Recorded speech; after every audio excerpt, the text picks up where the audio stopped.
Jain friend job search YouTube channel में आपका स्वागत है। आज इस वीडियो में बात करने वाले हैं नेवी ट्रेडमैन में रिक्रूटमेंट 2024 की मेडिकल टेस्ट कैसा होगा, क्या क्या उसमें चेक किया जाता है, फाइनल रिजल्ट कब आएगा, फाइनल कट ऑफ क्या रहने वाली है, इसकी पूरी जानकारी इस वीडियो में लेने वाले हैं। 2021 की भर्ती में 1154 पद आपके थे, जो कि बहुत ही ज़्यादा बड़े संख्या में ये वैकेंसी थी।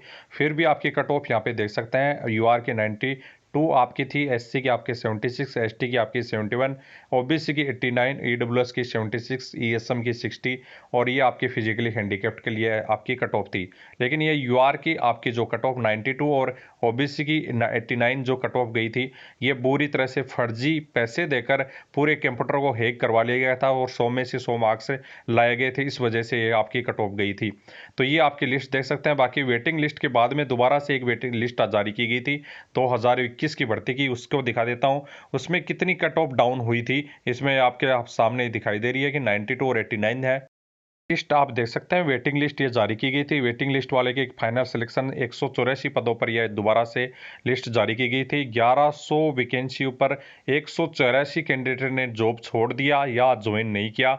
उसकी वजह से 184 पदों पर यह वैकेंसीज का नोटिफिकेशन दोबारा से आया था, जिसमें यूआर की 91 थी, एससी की 75, एसटी की आपके 70, ओबीसी की 89 पदों पर ही देख सकते हैं। ओबीसी की 89 ही रह गई, लेकिन यूआर पे आपकी एक नंबर आपकी यहाँ कम हुई। ईडब्ल्यूएस पे 75, ईएसएम पे 55, वही सेम आपकी रही है। एक एक नंबर थोड़ा बहुत कम कहाँ चेंज हुआ है यूआर में, बाकी की सेम आपकी कट ऑफ रही है। यदि इस बार सही से एग्जाम हुई है तो आपकी कट ऑफ बता देता हूँ, क्योंकि इस बार काफ़ी कैंडिडेट से मेरी बात हुई है। बहुत सारे कैंडिडेट ऐसे मिले हैं जिनके लग रहा है कि 85 तक उनके मार्क्स आ सकते हैं। बाकी की बहुत ही कैंडिडेट कम है जो कि 90% या 99 भी उन्होंने कमेंट मारा है, तो वो ज़बरदस्ती उन्होंने किसी कैंडिडेट ने फालतू में कमेंट किया है। बाकी ऐसा लग नहीं रहा है। यदि होगा तो इस बार भी कट ऑफ फिर भी वही रहने वाली है, सेम यही रहेगी, इससे भी ज़्यादा हो सकती है। लेकिन यदि आपकी मेरिट रहेगी तो इस प्रकार से आपकी रहेगी। इसमें टोटल पोस्ट इस बार आपकी 768 हैं। काफ़ी कैंडिडेट के मैसेज आ रहे थे कि ट्रेड आईटीआई ट्रेड से कुछ फ़र्क पड़ने वाला है, सभी की कट ऑफ सेम रहेगी। तो किसी भी ट्रेड के आप हैं, आईटीआई किसी भी ट्रेड से आपने कर रखा है, सबकी सेम कट ऑफ रहेगी, चाहे मेल हैं या फीमेल। मेल एंड फीमेल से भी कोई फ़र्क नहीं पड़ने वाला है, चाहे आप मेल कैंडिडेट हैं या फीमेल कैंडिडेट, दोनों की सेम कट ऑफ आपकी रहेगी। तो यहाँ पे इस बार मैंने कट ऑफ की लिस्ट इस प्रकार से तैयार की है। यूआर के लिए आपकी 82 से 86 आपकी कट ऑफ रखी है, यदि इस बार सही तरीके से रिजल्ट आता है तो। और ओबीसी की 78 से 84 के बीच में आपकी कट ऑफ रहेगी। एससी की आपकी इस बार वैकेंसी ज़्यादा है तो 70 से 75 की भी कट ऑफ आपकी रहेगी। एसटी की इस बार पद वैकेंसीज कम है तो 72 से 77 के बीच में आपकी कट ऑफ रहने वाली है। ईडब्ल्यूएस की कट ऑफ इस बार थोड़ी हाई जाने वाली है, क्योंकि पिछली बार वैकेंसीज में ईडब्ल्यूएस के फॉर्म कम अप्लाई हुए थे। इस बार 75 से 80 के बीच में इस बार कट ऑफ आपको देखने को मिलने वाली है। ईएसएम की लगभग वही रहती है, 55 से 60 के बीच में आपकी इस बार कट ऑफ रहेगी। तो ये आपकी cut off final cut off जो भी कैंडिडेट्स के जो भी आपके कमेंट्स किए गए हैं और कैंडिडेट जिनसे मैंने बात की है या जिनसे मेरे जो भी आपके टेलीग्राम ग्रुप से आपके ज्वाइंट हुए हैं, जिनके मैंने कांटेक्ट में हूँ, उनसे बात करी तो यही पता चल रहा है कि यही आपकी फाइनल कट ऑफ आपकी बीच में रहने वाली है। अब रिजल्ट कब तक आएगा, रिजल्ट की बात करें तो रिजल्ट आपका वन इन मंथ एक मंथ के अंदर अंदर आपका रिजल्ट जारी कर दिया जाता है। जैसे कि आपके आंसर की जारी हुई है, इसके एक महीने के अंदर अंदर आपका रिजल्ट आना चाहिए। तो हो सकता है एक महीने से 1.5 महीना भी हो जाए, लेकिन यहाँ पे एक मंथ के ही बीच में रिजल्ट आ जाता है हर बार। जो भी आपकी लास्ट एग्जाम होती है, इस बार आंसर की भी जारी की गई है। आंसर की के एक महीने बाद में आपका रिजल्ट यहाँ पे जारी फाइनल लिस्ट की जारी देखने को आपको मिलने वाली है। ज़्यादा टाइम ही इसमें नहीं लगेगा। जो भी कैंडिडेट सोच रहे हैं कि महीने 2 महीने 4 महीने लगेंगे, तो इतना टाइम नहीं लगता, एक महीने के अंदर आपका रिजल्ट जारी हो जाता है। यदि आपकी फाइनल कट ऑफ रहती है तो लगभग इतनी ही रहेगी। ये यूआर की कट ऑफ और भी डाउन हो सकती है, क्योंकि यूआर की पोस्ट इस बार ज़्यादा है। और यदि ओबीसी की कट ऑफ और भी ज़्यादा जा सकती है कि ओबीसी की कैंडिडेट बढ़ते जा रहे हैं, ओबीसी की और ज़्यादा कैंडिडेट इसमें ऐड हुए हैं, तो और भी कट ऑफ ज़्यादा हो सकती है और यूआर की कम हो सकती है। क्योंकि एज आपकी 25 ही मांगी गई है। यूआर में आपकी जो एज होती है 25 साल तक रखी गई है, और बाकी की आप ओबीसी में जाते हैं तो आपकी कैंडिडेट के 28 तक आप अप्लाई कर सकते हैं। तो इस प्रकार से एज आप ज़्यादा बढ़ जाती है और यहाँ पे 28 की आपकी एज के कैंडिडेट भी अप्लाई करते हैं तो यहाँ पे आपकी कट ऑफ ज़्यादा हो सकती है ओबीसी की, और यूआर की आपकी कट ऑफ है वो और भी डाउन आ सकती है इस बार। सबसे बड़ी टेंशन कैंडिडेट के रहती है मेडिकल की। मेडिकल आपका किस प्रकार से होगा, कहाँ से होगा, इसकी सबसे बड़ी टेंशन रहती है कि मेडिकल में आपको निकाल तो नहीं दिया जाएगा।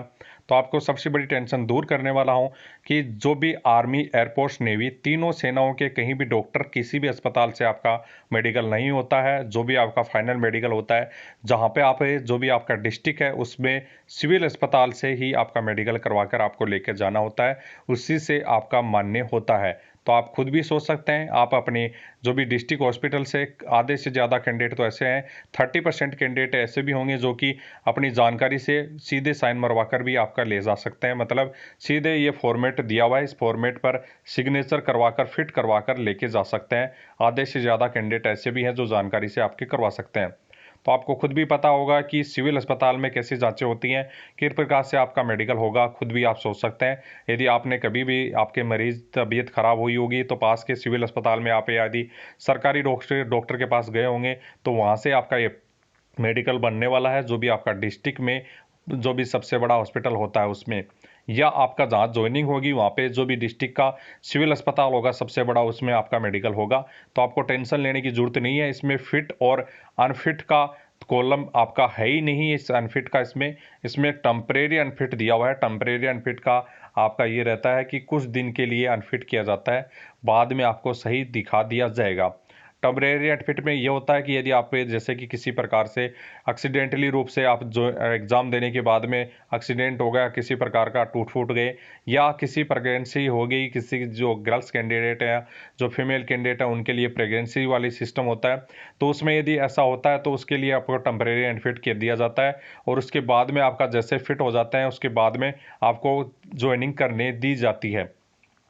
तो यहाँ ये फॉर्मेट रहता है, इसमें नाम वगैरह सब कुछ दिए भरा जाता है, आइडेंटिफायर मार्क्स रह जाता है, और इसमें आपका fit for service, field service के लिए यहाँ पे फिट फॉर किया जाता है या टेम्परेरी अनफिट किया जाता है। टेम्परेरी अनफिट पे आपका यहाँ पे कारण लिखा जाएगा, यहाँ पे कैंडिडेट का सिग्नेचर होगा, यहाँ मेडिकल अफसर के सिग्नेचर होंगे। ये आप देख सकते हैं, ये नेवी का ही फॉर्म है, ये ही फॉर्म आपसे अप्लाई करवाया जाता है। ये आप ज्वाइनिंग के साथ आपके डॉक्यूमेंट के साथ आपको भरना होता है। यहाँ पे आप पॉइंट में साफ दिया जाता है, इसमें देख सकते हैं फीमेल कैंडिडेट के लिए यदि प्रेगनेंसी है 12 वीक की तो आपको यहाँ पे टेम्परेरी अनफिट दिया जाता है आर्टिकल 51 के तहत।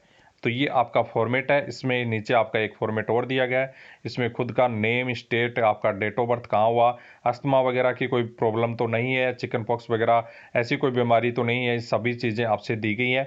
इसके बाद में आपका देख सकते हैं ये ट्रीटमेंट कोई चल तो नहीं रहा है, या आप वैक्सीनेशन कोई भी लास्ट वैक्सीनेशन किस चीज़ की लगी है वो सभी आपसे यहाँ पे लिखे हुए हैं। ये आप पूरा कंप्लीट यहाँ पे मेडिकल फॉर्म दिया रहता है, आधा आपको भरना होता है, आधा आपको डॉक्टर भरेंगे। यहाँ पे आपकी जो फादर की हेल्थ और एज के बारे में पूछा जाता है, फादर का जो यदि कोई कैजुअल डेथ वगैरह हुई है तो उसके बारे में पूछा जाता है, ब्रदर की हेल्थ, और जो भी आपके मदर की हेल्थ और सिस्टर की हेल्थ के बारे में पूछा जाता है। कैसे कि इसलिए पूछा जाता है, ये इसलिए पूछी जाती है कोई आनुवंशिक बीमारी तो नहीं है किसी परिवार वाले को, तो इसके लिए ये जानकारी ली जाती है।